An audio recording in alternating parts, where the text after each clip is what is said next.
Well, my understanding is that the Senate plans to take up a number of jobs bills over the next several months, different pieces in each one. I think that approach makes sense. Certainly the unemployment extension is an important one and is timely.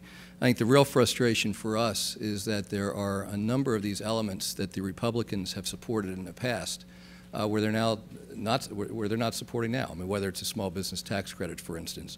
There are a dozen examples in the past where they've said they'd sign on, they like it, and now they're saying no. Congressman Boehner, Senator McConnell basically saying there really aren't places for us to work together. So that's really a large part of the frustration for us. Sure. Wherever they think it's appropriate, as long as they do it quickly. Right. Anybody else?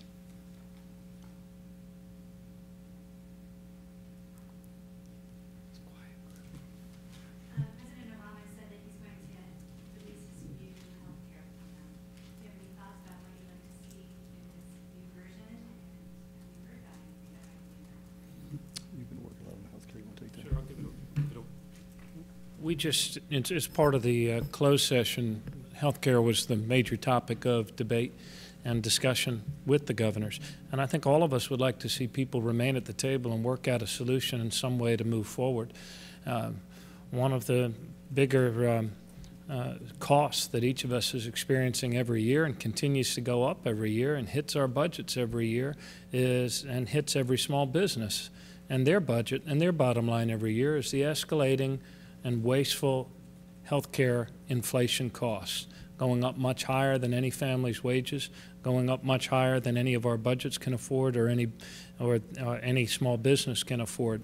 So we're all looking forward to the principles that I understand the President will articulate on Monday, and then we'll also be looking forward to the summit on Thursday.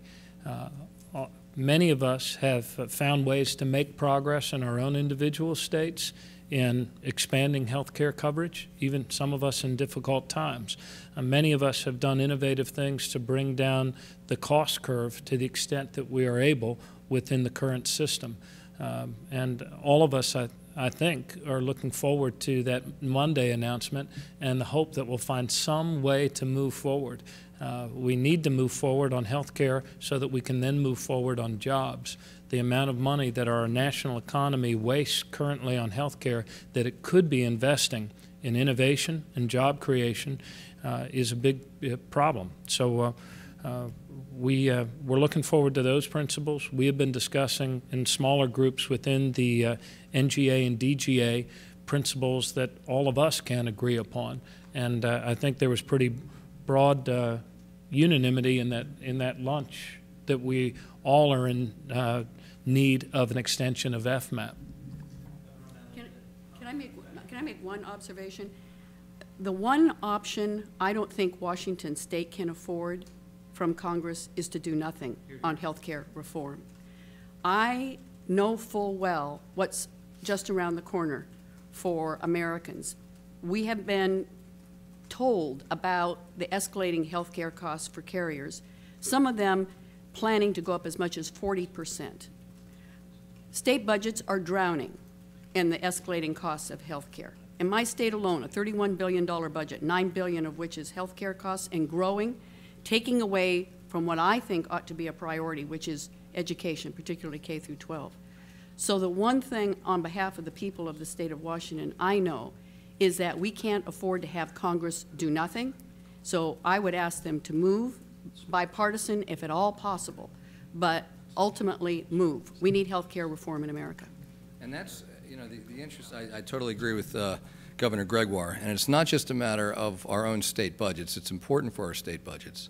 But what we hear over and over again in Delaware, and I'm sure the others do in their states, the status quo is not acceptable, certainly from the perspective of people who can't get insurance, but the status quo is not acceptable from the perspective of the small and medium-sized businesses in our state. They're finding it more and more difficult to insure people and in fact, the health care issue is a jobs issue, because to the extent that our employers cannot contain these costs, it just makes it much more difficult for them to innovate, for them to come up with new distribution channels, for them to develop new products. And so the health care issue is very much a jobs issue.